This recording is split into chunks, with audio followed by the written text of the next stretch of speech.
Good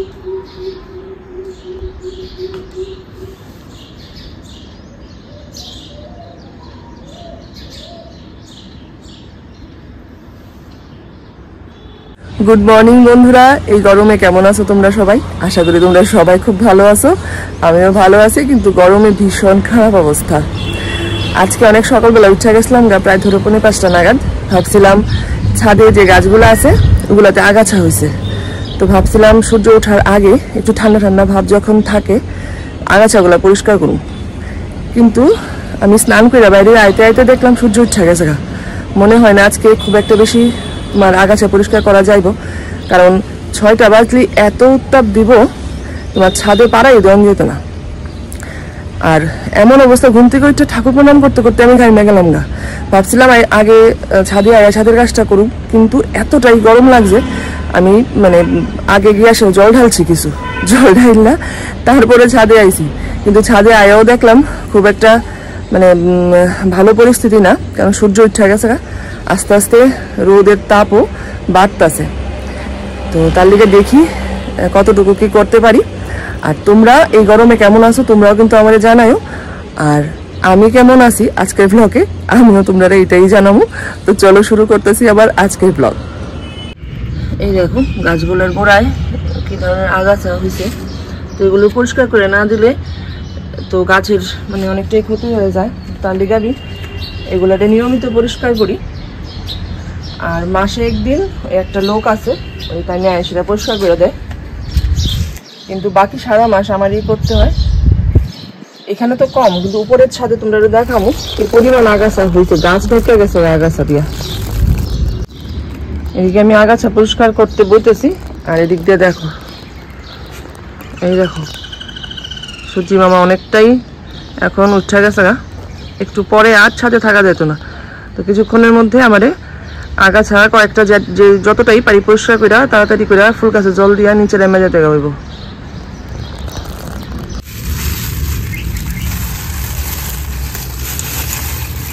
একটা gloves পরেছি, কারণ এখন যেহেতু এই পোকামাকড়ের টাইম, তো বিছা টিছা লাগলে আবার হাতে আমার প্রচন্ড চুলকায়, তার লেগে আমি একটু গ্লাভস পরেছি। গ্লাভস পরে কিন্তু কাজ করা যায় না, তারপরও কিছু করার নেই। গরমে যদি অ্যালার্জি হয় তাহলে আবার অসুবিধা হইব, তার লিগা গ্লাভসটা পরেই কাজ করতেছি। এই 2-3টা টপ পরিষ্কার করছি, দেখো কত আগাছা হয়েছে। এই আগাছাগুলি থাকলে গাছের কিন্তু প্রচন্ড ক্ষতি হয়। তার লিগা চেষ্টা করি আমি অল্প অল্প থাকতে যদি তুলে নিতে পারি তাহলে পরিশ্রমটা একটু কম হয়।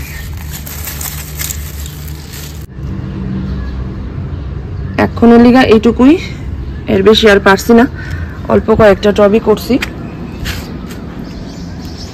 এই যে এই কয়েকটা টবের আগাছা পরিষ্কার করছি। বিকেলবেলা যদি পারি সেটা আরো কয়েকটা টবের আগাছা পরিষ্কার করে দেবো। এই দেখো এগুলার আবার ভুল লাগেছে, থাক বিকালবেলা সেটা আবার যদি পারি করে দেবো, যদি গরমটা একটু কম লাগে। এগুলাতেও আগাছা দিয়েছে, দেখো যে টবগুলা পরিষ্কার করছি ওই টবগুলার মাটিগুলা একটু কুইড়া দিই।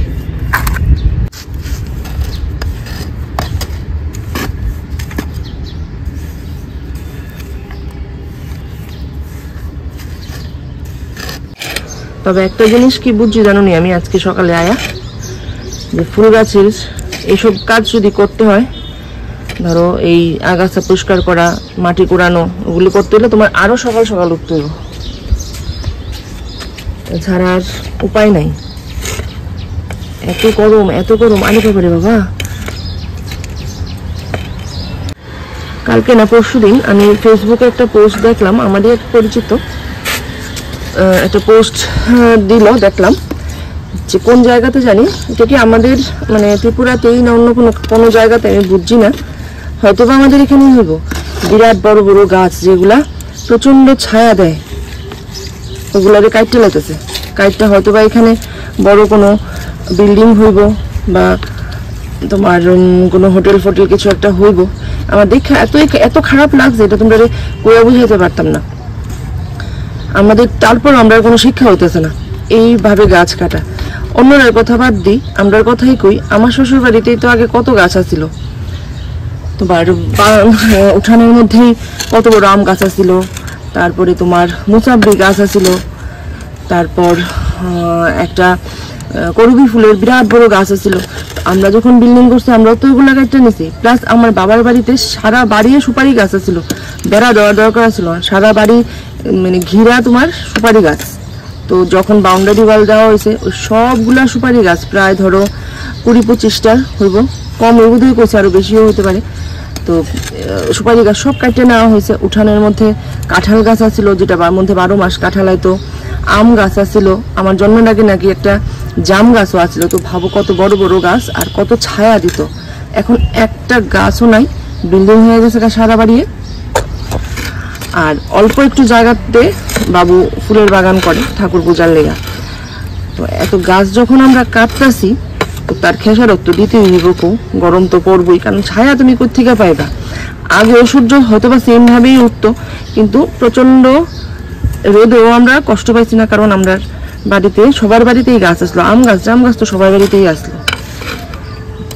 এখন যেহেতু আমরা গাছ কাটটা নতুন নতুন বিল্ডিং করতেছি, ছায়া পাইতেছি না, প্লাস বৃষ্টি কম হইতেছে গাছের লিগা। গাছ যেহেতু নাই, বৃষ্টিও হইতেছে না, তো তার লিগা তার খেসারত তো আমরা দিতেই হইব, কিছু করার নাই। এই কষ্টটা আমরা করতেই হইব। হয়তো বা আগামী দিনে আরো কঠিন দিন আমরা রাইতেছি, আরো কষ্ট আমরা হয়তো বা করতে হইতে পারে। এটার লেগা সবাই প্রস্তুত হয়ে চলো আমরা। এবার গাছের গোড়াগুলায় একটু করে জল দিয়া তারপরে ঘরে গিয়া রান্না বান্না বসাবো। যেই গরম, কি যে রান্না করু, আমি তো রান্নার আইটেম খুঁজে পাই না। তার মধ্যে বাবা কইতেছে যে এখন আর মাছ টাছ একদম আইনো না এত গরমে, এখন শুধু মানে হালকা খাবার, ধরো শুক্তা, ডাল ভাত আর দই তো ঘরে থাকেই। তো দই আমি রাত্রিবেলাই করে রাখছি, আর অল্প কিছু দেখি কি করতে পারি ঘরে গিয়া। খাওয়া খাদ্য কিচ্ছু ভাল লাগে না, কি খাইলে যে ভাল লাগবো, শুধু ঠান্ডা কিছু খাইতে ইচ্ছা করে। কিন্তু ঠান্ডা তো তুমি অতিরিক্ত গরমে ঠান্ডাও খাইতে পারতে না, খাইলে দেখবা সর্দি কাশি পেট খারাপ জ্বর ওইসব হয়ে যাবো। তো তার লিগা খাওয়া দাওয়াটাও কত হিসাব করে খাইতে হইতেছে। দেখো আমরা পর্তুলিকাগুলিতে কেমন কলি আইছে দেখো। এই গাছগুলি আমার খুব প্রিয়, এই পর্তুলিকাগুলি, কালারগুলোও খুব সুন্দর। আর সব থেকে আমার যেটা ভাল লাগে এটা হইতেছে গাছগুলা মানে মরে না, তুমি যেভাবেই রাখবা ওইভাবেই গাছগুলা কিন্তু হয়ে যাবে। অন্য গাছের যেমন একটা এক্সট্রা কেয়ার লাগে, যত্ন লাগে, এই পর্তুলিকাগুলির কিন্তু একদমই কোনো যত্ন লাগে না। তো তার লেগা আমার এই গাছগুলি খুব প্রিয় গাছ। প্রত্যেকটা কালার আমার কাছে আছে, আমি যখনই যে কালারটা পাই কিনা লই, কারোর বাড়ির থাকলে চারা লই, আমার খুব ভাল লাগে এই গাছগুলি। এই কালারটা দেখো, এটা যখন ফুটবো তোমরা দেখাবো একটু পরে। দেখো এই ফুলটা ফুটতেছে, খুব সুন্দর কালার, মানে পিঙ্কও না লালও না, মানে কি যে মানে একটা মিষ্টি কালার। এটা তোমরা বুঝতে পারবা। দেখো একদম কিন্তু লালও না কালারটা, আবার একটু পিঙ্কিশ ভাবও আছে। এই গাঁদা ফুলের চারাগুলির আমি বাঁচায় রাখি। 2-3টা গাছে এখন ফুল ফুটতেছে, ওই গাছগুলো যখন নষ্ট হয়ে যাবো এই গাছগুলো তখন পরোটাপে লাগাই দেবো, তাহলে আর ফুলের অভাব হয় না।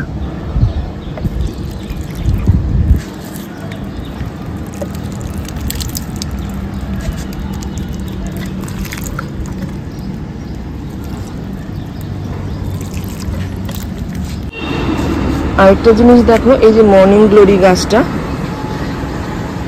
এই গাছটা তোমার আমি এখন জল দিতেছি, দেখাইতেছি, আবার বিকালবেলা তোমরা দেখাবো। একদম মনে হচ্ছে শুকায় একদম যায় ভাব হয়ে যাগা, কিন্তু জলটা দিলেই একদম তাজা হয়ে যাগা আবার। কিন্তু 2 বেলা বেশি 3 বেলা তো আর জল দেওয়া যায় না গাছে। এখন দেখো পাতাটা কেমন মানে সতেজ আছে। তোমরা আমি দুপুরবেলার দিকে একবার দেখাবো, বিকালবেলার দিকে একবার দেখাবো। গাছটা দেখো কি সুন্দর ফুল দিতেছে, কিন্তু প্রচন্ড জল লাগে, একটু পরেই শুকায় যাবো গা সব।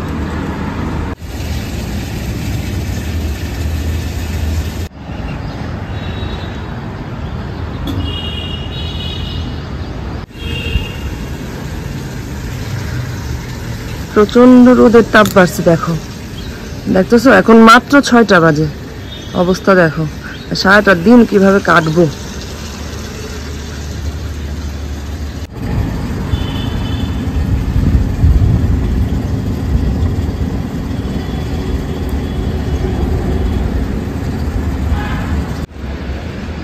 এই ছাদে প্রত্যেকটা গাছে জল দেওয়া শেষ।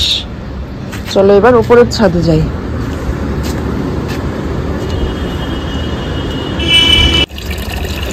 এই গাছটার মধ্যে আজকে প্রথম ফুল ফুটছে, এই পাণ্ডব জবাটা। এই যে গাছটা দেখতেছো, এটা যখন আমি কাটিং করছিলাম গত নভেম্বর মাসে, এটা থেকে একটা ডাল নিয়ে আমি এখানে লাগাইছিলাম। গাছটা দেখলাম বেশ মানে বাঁচে গেছে, আর আজকে প্রথম ফুল ফুটছে।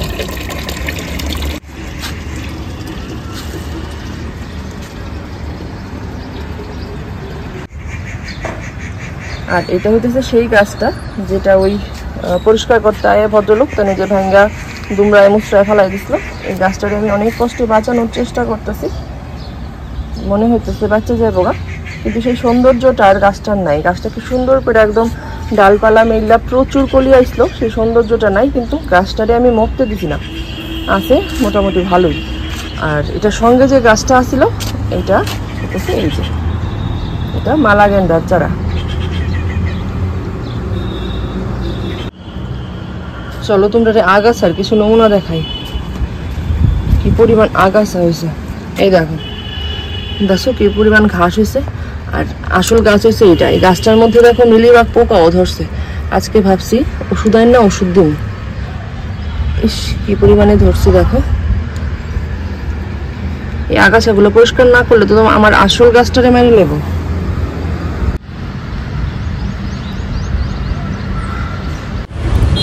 অনেক হয়েছে, আর থাকা যাচ্ছে না ছাদে। 6:30 কোথায় এখনো বাজছে না, এত রোদ আর প্রচন্ড ঘাম হতেছে। তো কোনো রকমে আমি ফুল গাছগুলাতে জল দিয়া এখন নিচে যাইতেছি। চল নিচে গিয়ে রান্না করে ঢুকি। আয়া বললাম রান্নাঘরে, কালকে রাত্রের ভাত আসলো, ওটার মধ্যে আমি জল দিয়ে রাখছি। সবাই বলে সকালবেলা পান্তা ভাত খাইবো। গতকালকেও পান্তা ভাত খাওয়া হয়েছিল, আমি ডালের বড়া কইরা পান্তা ভাত দিয়েছিলাম সবাই। তো আজকে আর ডালের বড়া করছি না, তার লেগা আজকে ভাবছি কিছু ভাজা করে নিবো। কাঁকরোল আছে, আবার পটলও আছে, তো ভাজা করে পান্তা ভাতই সবাই খাইবো। আর আমার লেগে একটু চা করে নিলাম। এই গরমে আমি ছাড়া আর কেউ চা খায় না আমার বাড়ির, আমি 2 বেলা অল্প অল্প চা খাই। এদিকে কাটাকুটিগুলো একটু করে নিলাম, কাঁকরোল কাটলাম, পটল কাটলাম, আর চাল কুমড়ের চচ্চড়ি করুম। চাল কুমড়টা পেটের লেগে ঠান্ডা, তার লেগে চাল কুমড়ের চচ্চড়ি করতেছি। আর দই তো আছেই, বাস এই নিয়েই দুপুরের খাওয়া হয়ে যাবো গা। আর এদিকে দেখো কতগুলো কাপড় ধুয়ে দিছিলাম গতকালকে, এই কাপড়গুলি সব ভাঁজ করতে হইব। এই কাপড়ের ব্যাগটাও দেখো ওয়াশিং মেশিনে ধোয়া হয়ে গেছে গা। এই গরমে এতগুলি কাপড় দাঁড়া দাঁড়া ভাঁজ করাটাও মনে হতেছে অনেকটাই বিরক্তিকর আমার কাছে আজকে। এদিকে 9:30 বাজে গেছে গা, আমি সকালের খাওয়ার প্রিপারেশন করতেছি। আর সকালের খাওয়া তো এই পান্তা ভাত। যেই পরিমাণে গরম পড়ছে, পান্তা ভাত ছাড়া আর উপায় নাই। তো রোজ রোজ পান্তা ভাত খাওয়াটাও নাকি খুব একটা স্বাস্থ্যকর না, তো তার লিগা পরপর 2 দিন খাইছি, আগামী 2 দিন আবার খাইতাম না, তারপরে আবার পরের দিন আবার হয়তো বা পান্তা ভাত করুন ডালের বড়া দিয়া। আমরা সারাদিনের কাণ্ড কারখানাগুলি একটা ব্লগে কোনো মতেই দেখানো সম্ভব না, তো তার লেগে আমি আজকের ব্লগটাও 2টা ভাগে ভাগ করতেছি। প্রথম পার্টটা আমি এখানেই শেষ করতেছি। সারাদিন আরো কি কি করুম আমি এই গরমের মধ্যে সবই তোমাদের সঙ্গে শেয়ার করবো, কিন্তু সেটা পরের পার্টে। পরের ব্লগটা খুব তাড়াতাড়ি আয় করবো। ততক্ষণ তোমরা খুব ভালো থাকো, সুস্থ থাকো আর সঙ্গে থাকো।